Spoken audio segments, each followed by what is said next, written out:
और इस कार्यक्रम को देखने सुनने वाले सभी श्रोतागण, कार्यकर्ता बंधु और देवी और सज्जनों, जैसा कि हम सब जानते हैं कि 29 जुलाई 2002 को हमारी भारत सरकार ने राष्ट्रीय शिक्षा नीति घोषित की है और इसे NEP 2020 अंग्रेजी में कहा जाता है, नेशनल एजुकेशन पॉलिसी 2020।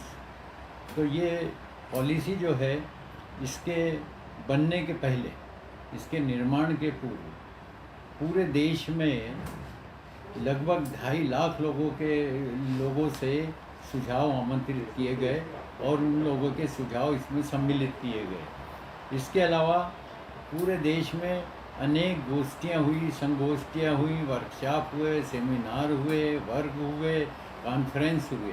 पूरे देश में इस प्रकार से एक माहौल बना और उन गोष्ठियों में, उन संगोष्ठियों में, उन वर्कशॉप में, उन कॉन्फ्रेंस में, उन वर्ग में और उन सेमिनार में जो निष्कर्ष, जो निर्णय, जो मत, अभिमत, जो सुझाव आए, वो सब इसमें सम्मिलित किए गए हैं। जैसा कि मैंने बताया, 2.5 लाख के करीब लोगों के सुझाव इसमें सम्मिलित हैं और ये सुझाव ऑनलाइन सरकार ने एक निश्चित अवधि में आम नागरिक से ये कहा था कि आप अपने सुझाव सीधे ऑनलाइन दे सकते हैं। तो इस शिक्षा नीति में सुप्रसिद्ध वरिष्ठ शिक्षाविदों से लेके एक आम नागरिक तक के सुझाव इसमें सम्मिलित किए गए हैं। तो इस प्रकार से अब हम देखते हैं कि ये जो शिक्षा नीति है लगभग 34 साल बाद आई है। इसके पहले जो शिक्षा नीति थी वो 34 साल पूर्व आई थी।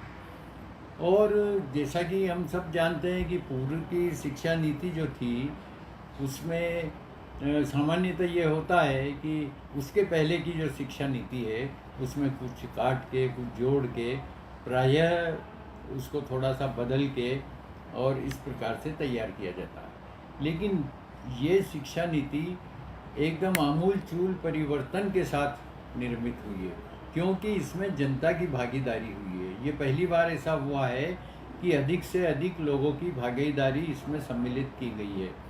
इसीलिए इसको समेकित शिक्षा नीति, समग्र शिक्षा नीति और व्यापक शिक्षा नीति, सर्वसमावेशी शिक्षा नीति, सर्वस्पर्शी शिक्षा नीति, ये इसके बारे में कहा जाता है।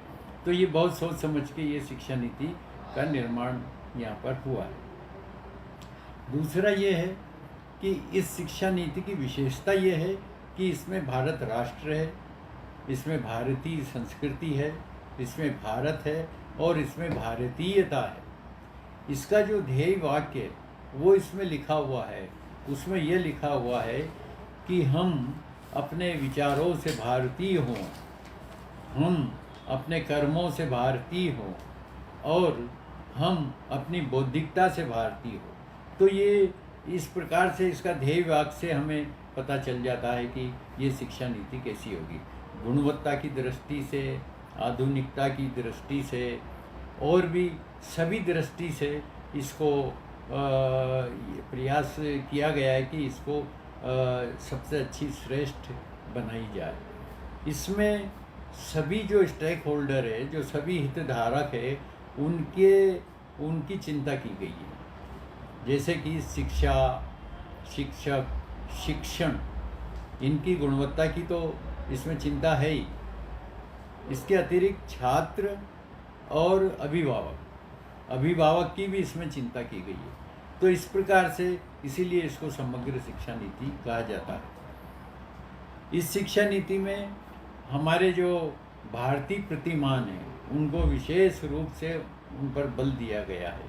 जैसा कि हम जानते हैं कि भारत जो है वो शिक्षा का, प्राचीन काल से शिक्षा का एक बहुत प्रसिद्ध केंद्र रहा है।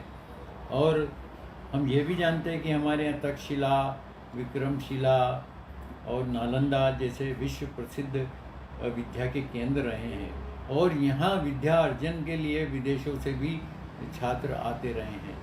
और ये जो है हमारी शिक्षा पद्धति, इसका जो जो ये शिक्षा के केंद्र हैं, इसका एक कारण ये है कि हमारे यहाँ गुरु शिष्य की गौरवशाली परंपरा रही है, और इस गुरु शिष्य की परंपरा के अंतर्गत ही हमारे यहाँ शिक्षा का विकास हुआ है। और ये अनेक गुरुकुलों का संचालन होता रहा है, और प्राचीन समय से लेके मध्यकाल तक, जब हम मध्यकाल में आते हैं तो कबीरदास जी जो बड़े संत हुए हैं, उनका एक दोहा है, उसी से शिक्षा का हमारे देश में महत्व पता चलता है। गुरु गोविंद दोऊ खड़े काके लागू पाऊँ, बलिहारी गुरु आपने गोविंद दियो बताया। इसमें गुरु को गोविंद से पहले स्थान दिया गया है, तो इसी से हमें पता चलता है कि भारतीय संस्कृति में गुरु का क्या स्थान रहा है। लेकिन गत वर्षों से हम देखते हैं कि जो हमारे शिक्षक थे, जो हमारे आचार्य थे, जो हमारे प्राचार्य थे, उनका अवमूल्यन, उनकी अवमानना इतनी नीचे गिर गई कि हमने उनको शिक्षक की बजाय शिक्षाकर्मी, संविदा शिक्षक, अतिथि शिक्षक, इस प्रकार के उनको नाम दे दिए, और यहाँ तक कि उनको रोजंदारी पे हम रखने लगे। और उसके भी आगे हम जाएं तो प्रति पीरियड, जो प्रति कालखंड बोलते हैं, उसके हिसाब से हम उनको वेतन मेहनताना उनको देने लगे। तो इतना अवमूल्यन उनका गिरा दिया। सरकार ने ये चिंता की, सरकार का ये सोच है, इस शिक्षा नीति में लिखा हुआ है कि जो गुरु किसी राष्ट्र का भविष्य का निर्माण करते हैं, जो गुरु किसी राष्ट्र की भावी पीढ़ी का निर्माण करते हैं, जो गुरु अपने बच्चों को संस्कार देते हैं, सदाचार देते हैं, मूल्य सिखाते हैं, उनका इतना अवमूल्यन करना ठीक नहीं है। तो सरकार ने इन आचार्य प्रचार्यों की पुनर्प्रतिष्ठा करने के लिए पूरा प्रयास किया गया है। उनका आदर, उनका सम्मान, उनका जो प्रतिष्ठा है, उसको वापस लाने का प्रयास किया गया है। तो यहाँ पर विशेष रूप से हमारे जो आचार्य प्राचार्य हैं, जो शिक्षक है, उनके ऊपर अधिक बल दिया गया है। वैसे तो मैंने आपको बताया कि शिक्षा, शिक्षण और शिक्षक, इनके ऊपर बल दिया ही गया है, लेकिन प्राचार्य आचार्य के ऊपर विशेष बल दिया गया है। और प्राचार्य आचार्य का न केवल उनकी सेवा शर्तें, न केवल उनकी पदोन्नति, इनके ऊपर ध्यान दिया है, बल्कि उनके चौतरफा उनकी जो समस्याएं, उन सब पे एक साथ ध्यान दिया गया है। जैसे कि उनके प्रशिक्षण की बात है तो टीचर्स एलिजिबिलिटी टेस्ट जो है, टीईटी, जो शिक्षक पात्रता परीक्षा, उसका उसमें उल्लेख है। कई प्रकार के प्रशिक्षण की इसमें व्यवस्था की गई है। और एक बीएड का एक 4 वर्षीय कोर्स, बहुत उत्कृष्ट कोर्स इसमें शुरू किया गया, ताकि हमारे आचार्य प्रचार शिक्षकों की गुणवत्ता अच्छी हो। उसके अलावा उनकी और भी अनेक समस्याएं, न केवल उनके वेतन सेवा शर्तों पर, बल्कि उनकी सुरक्षा, उनके स्वास्थ्य की भी चिंता इसमें की गई है। उनको उनके अनुकूल वातावरण मिले, जहाँ वो पढ़ाएं वहाँ स्वच्छ वातावरण मिले पर्यावरण की दृष्टि से, और भी कई स्वच्छता की दृष्टि से उनको वातावरण मिले, चिंता की गई है। उसके अलावा उनके ट्रांसफ़र, उसके लिए एक नीति की बात कही गई है। उनके ट्रांसफ़र की नीति बने, उनके ट्रांसफ़र ट्रांसपेरेंट हो, पारदर्शी हो, उसका एक अलग से सॉफ्टवेयर हो, और बार बार अनावश्यक रूप से उनके ट्रांसफ़र नहीं किए जाएं। ये इसका इसमें उल्लेख है। इसके अलावा उनसे गैर शिक्षकी काम नहीं करवाए जाएं। यहाँ तक कि उनसे जो कार्यालय के प्रशासनिक, जटिल प्रशासनिक कार्य, वो भी नहीं। और शिक्षा में भी जैसे मध्याह्न भोजन है या और कोई कार्य आते हैं, उनको कम से कम समय दिया जाए। इसका ये अर्थ है कि और भी बहुत सारे जो सरकारी शिक्षक हैं हमारे, उनको कभी जनगणना में, कभी दवाई वितरण में, या कभी चुनाव में, ऐसे बहुत सारे उनके कार्य होते विशेष रूप से। तो शासन ने इस शिक्षा नीति में ये चिंता की है कि उनको शिक्षा के अलावा गैर शिक्षकी काम कम से कम कराया जाए। इस प्रकार से शिक्षकों का, आचार्य प्राचार्यों का इसमें बहुत उनका ध्यान रखा है, उनकी बहुत चिंता की गई है। और दूसरा यह है कि हमारे जो प्राचीन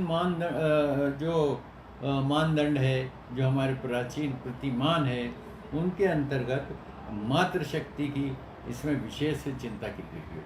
मातृशक्ति की शिक्षा पर इसमें विशेष बल दिया गया। हमारे यहाँ एक कहावत है कि यत्र नार्यस्तु पूज्यन्ते रमते तंत्र तंत्र देवता।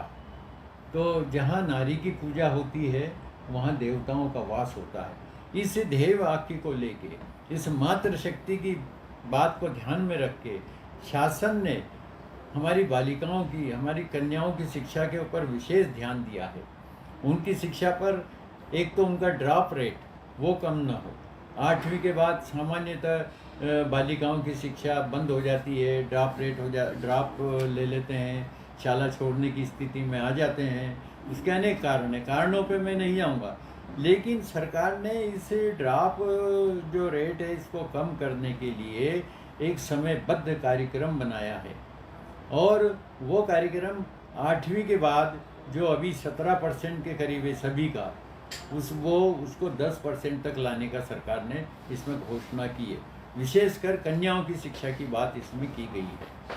उसके अलावा GR जो ग्रास इनरोलमेंट रेशियो है, जो सकल नामांकन अनुपात है, उसको भी बढ़ाने का इसमें समयबद्ध कार्यक्रम दिया गया है। इसमें हायर एजुकेशन में 2035 तक 50% करने का है और स्कूल एजुकेशन में 2030 तक 100% GR करने का इसमें प्रतिबद्धता सरकार ने दिखाई है।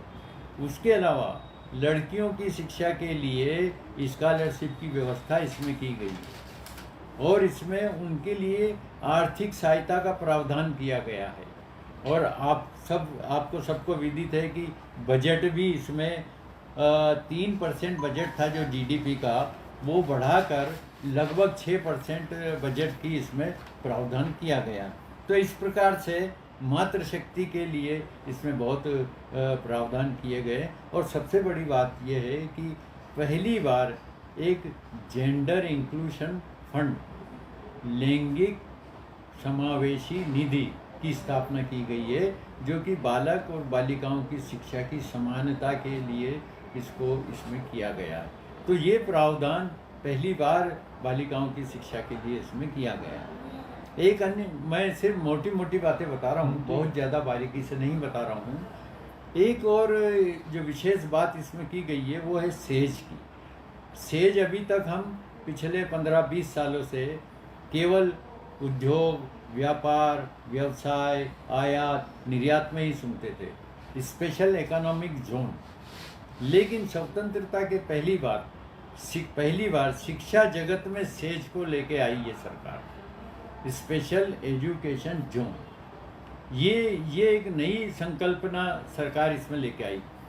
और सेज की स्थापना वहाँ होगी जिन क्षेत्रों में बड़ी बड़ी संस्थाएं, बड़ी बड़ी अकादमियाँ, शिक्षण संस्थाएं, IIT जैसी बड़ी संस्थाएं, उनसे जो क्षेत्र वंचित रह गए, जो पिछड़ गए, तो पिछड़े क्षेत्रों में सेज की स्थापना का प्रावधान किया गया है।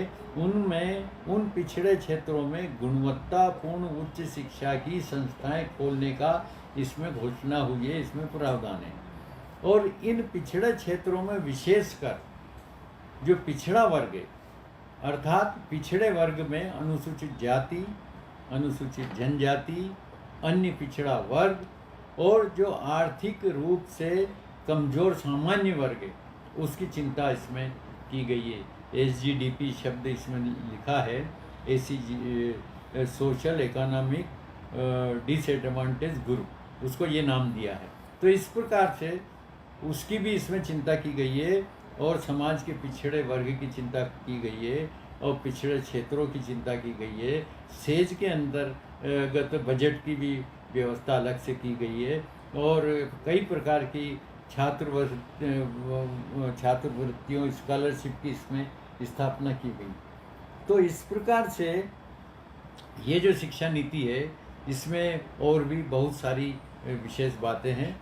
एक इसमें ऑनलाइन एजुकेशन का इसमें प्रावधान किया गया। भविष्य में ऑनलाइन एजुकेशन का प्रचार प्रसार बढ़ेगा ही, इसमें कोई दो मत नहीं है, बल्कि ये कोविड-19 के कारण ये थोड़ा पहले ही आ गया है। अभी हम देख रहे हैं कि बच्चों का ऑनलाइन एजुकेशन क्लासेस चल रही है। तो ऑनलाइन एजुकेशन के लिए डिजिटल एजुकेशन का प्रचार प्रसार करना, ये इसमें सम्मिलित किया गया है। और उसके लिए जो इंफ्रास्ट्रक्चर है, जो बुनियादी सुविधाएं, उनमें विस्तार करना, उनका निर्माण करना, प्लेटफॉर्म का निर्माण करना, उसके अलावा जो उपकरण है वो सस्ते करना, जो अन्य उपकरण है वो सस्ते करने का इसमें प्रावधान है। क्योंकि नेटवर्क की जो दिक्कत है वो उसको वो एक चुनौती है, तो उसके लिए व्यवस्था करना, प्लेटफॉर्म बनाना। तो ऑनलाइन एजुकेशन के लिए बहुत सारी चीज़ें और भी है, विद्युत आपूर्ति की व्यवधान नहीं हो, ऐसी और भी बहुत सारी चीज़ें, छोटे छोटे गाँवों में भी शिक्षा पहुँचे। क्या होता है कि जैसे एक दूरस्थ गांव का क्षेत्र है, वहाँ कोई गरीब आदमी है, उसके 3 बच्चे हैं, तो 3 बच्चों को सबसे पहले तो एंड्रॉयड फ़ोन तीनों को लाना, स्मार्टफोन लाना, फिर उसके बाद उनको नेटवर्क की व्यवस्था करना। तो ये सब इतना आसान नहीं है। तो शासन ने इसकी चिंता की है। शासन ने ये इसमें प्रावधान किया है कि उनके लिए नेटवर्क की सुविधा होगी और उनके लिए उपकरण सस्ते होंगे, ये सब टेलीफोन, ये जो मोबाइल के उपकरण भी और दूसरे उपकरण भी। तो ये ऑनलाइन एजुकेशन की आगे जाके भविष्य में उन्होंने इस शिक्षा नीति में बहुत चिंता की गई है। फिर मातृभाषा में शिक्षा, तो मातृभाषा में शिक्षा के अंतर्गत 5वीं तक बच्चा घरेलू भाषा में या अपनी मातृभाषा में पढ़ता है तो उसको जल्दी सीखने में आता है, चीज़ें जल्दी समझता है, जल्दी सीख जाता है। ये वैज्ञानिक सत्य है बिल्कुल, कि जो बच्चा अपनी मातृभाषा में पढ़ता है वो मातृभाषा में वो जल्दी सीखता है। तो सरकार ने 5वीं तक घरेलू भाषा और मातृभाषा में, वो 5वीं क्या बल्कि 8वीं तक कोशिश ये रहेगी कि बेहतर रहेगा अगर 8वीं तक बच्चे को मातृभाषा या घरेलू भाषा में पढ़ाया जाए। और ये मातृभाषा घरेलू भाषा के लिए स्कूल में शिक्षक और आचार्य की व्यवस्था भी होगी। हर शिक्षक की, हर भाषा की व्यवस्था कोई ना कोई शिक्षक उसमें होगा ही। जैसे शिक्षकों का, जैसे स्वच्छता के बारे में जो बात आई है कि और जो बच्चे होते हैं जैसे स्पेशल चाइल्ड है या दिव्यांग बच्चे हैं, उनके लिए भी शिक्षा नीति में इस विशेष शिक्षक की स्थापना रहेगी स्कूल में, पाठशालाओं में। उनके साथ संप्रेषण होगा, दिव्यांग बच्चों के लिए सुविधा होगी, उनके शौचालय की सुविधा होगी। ये सब चीज़ों की चिंता इसमें की गई है। तो मातृभाषा में शिक्षा की इसमें विशेष व्यवस्था की गई है। और जो भारत के संविधान की 8वीं अनुसूची में जो 22 भाषाएं हैं संस्कृत सहित, उन 22 भाषाओं के विस्तार और विकास की भी इसमें प्रावधान किया गया है। उनके लिए भाषाई अकादमी खोलने की व्यवस्था है। जो मातृभाषा या घरेलू भाषा है, जो 8वीं अनुसूची में सम्मिलित जो भाषाएं, उनके लिए शैक्षणिक संस्थाएं, अकादमियाँ खोलने की व्यवस्था की है। संस्कृत को भी विशेष रूप से संस्कृत को मुख्य धारा में लाने का भी प्रयास किया गया है। और संस्कृत के लिए भी बहुत सारी चीज़ें इसमें प्रावधान किया गया है। तो मातृभाषा में शिक्षा के अंतर्गत 8वीं अनुसूची की जो 22 भाषाएं हैं उनकी चिंता इस सरकार ने इसमें की है। और उन सब भाषाओं का विकास करने का और उनके माध्यम से बच्चों का विकास करने की व्यवस्था इसमें की गई है। उसके अलावा व्यावसायिक शिक्षा, फिर आपके व्यवसाय जीवन पर्यंत शिक्षा, प्रौढ़ शिक्षा, ये सब शिक्षाओं की इसमें व्यवस्था की गई है। उसके अलावा शिक्षा में सेमिस्टर पद्धति और जो जो ये डिसिप्लिनरी है, बहुविषयक जो एक व्यवस्था है कि अब आप उदारता के साथ केमिस्ट्री के साथ संस्कृत भी पढ़ सकोगे, अब आप फिजिक्स के साथ कला भी पढ़ सकते हो। तो ऐसे इसमें उदारता का उपयोग किया गया है।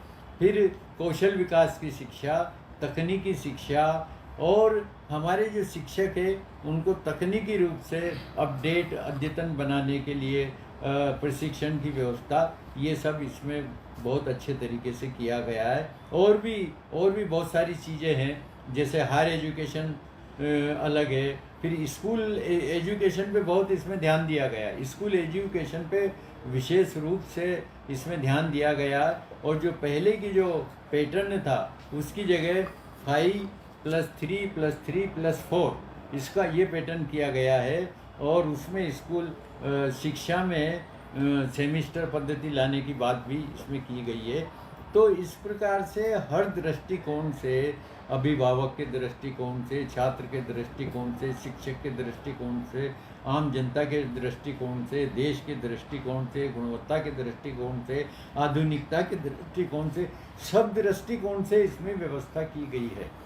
अब सबसे बड़ी जो चुनौती है वो क्रियान्वयन की है।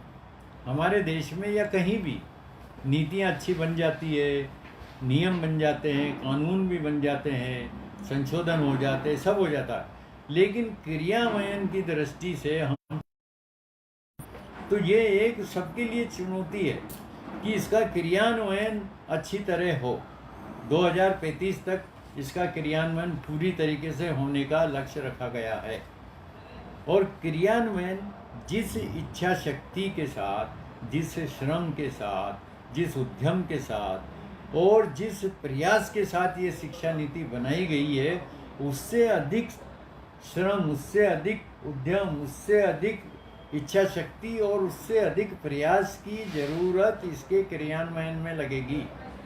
ये मुख्य बात है, क्योंकि क्रियान्वयन पक्ष जो है सबसे चुनौतीपूर्ण होता है। मुझे याद है, अच्छी तरह याद है कि ये जो शिक्षा के जो क्रियान्वयन की बात है, वो जैसे त्रिभाषा फार्मूला है। अब त्रिभाषा फार्मूला जो है बनाया था सरकार ने, लेकिन वो दक्षिण के राज्यों ने तो उसको पूरी तरह से पालन किया, लेकिन हमारे उत्तर के राज्यों ने उसका पूरी तरीके से पालन नहीं किया। एक दो राज्य, हरियाणा या कोई, उन्होंने उसका पालन किया। तो क्रियान्वयन जो है वो भी अच्छा होना चाहिए। अगर क्रियान्वयन चुनौतीपूर्ण है और हम लोग जो है इसमें पूरी ताकत के साथ सरकार को सहयोग करें, जुटें, तब जाके ये क्रियान्वयन होगा। तो ये क्रियान्वयन का काम जो है सबसे चुनौतीपूर्ण कार्य है। शिक्षा नीति बनाना तो अच्छा है, इसके पहले भी शिक्षा नीति बनी है और भी बनेगी, लेकिन क्रियान्वयन अगर इसका सफलतापूर्वक हो गया तो ये शिक्षा नीति की सार्थकता है। नहीं तो वही स्थिति, पहले जैसी स्थिति इसमें हो जाएगी। क्योंकि मैं एक चीज़ बताता हूँ कि ये जो शिक्षा का प्रचार प्रसार है, क्रियान्वयन है, इसके साथ दूसरी चीज़ें भी है। जैसे हमारे देश में अभी भी बताया जाता है कि 60 लाख गांव हैं और बहुत सुदूर दूरस्थ क्षेत्रों में स्थित है। अब वहाँ तक सड़कें, पुल, यातायात, ट्रांसपोर्ट, ये भी होना। नहीं तो सरकार ने इतनी अच्छी शिक्षा नीति बना दी, लेकिन ये शिक्षा नीति तो अब राज्य और केंद्र सरकार, यूनियन सरकार दोनों की समवर्ती सूची का विषय है। तो अगर राज्य सरकारों का सहयोग इसमें नहीं मिला तो ये क्रियान्वयन में कहीं ना कहीं व्यवधान आ जाएगा। इसलिए सबसे पहले हमारे जो दूरस्थ गांव में इसको गांव-गांव तक पहुंचाने के लिए सड़क, पुल, यातायात, ये व्यवस्था राज्य सरकार को सुनिश्चित करना चाहिए और केंद्र सरकार को भी, जहाँ भी जो है।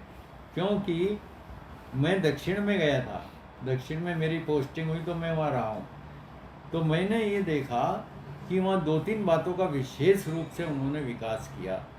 सबसे पहले तो सड़कें उन्होंने बहुत अच्छी और बहुत जाल फैला दिया। दूसरा, यातायात, अभी भी आप उनकी बस व्यवस्था इतनी सस्ती है सरकारी, और टाइमिंग ऐसा है कि आप घड़ी मिला सकते। हैदराबाद, बेंगलोर में तो शहर में भी आप घड़ी मिला सकते हैं जहाँ इतना ट्रैफिक है।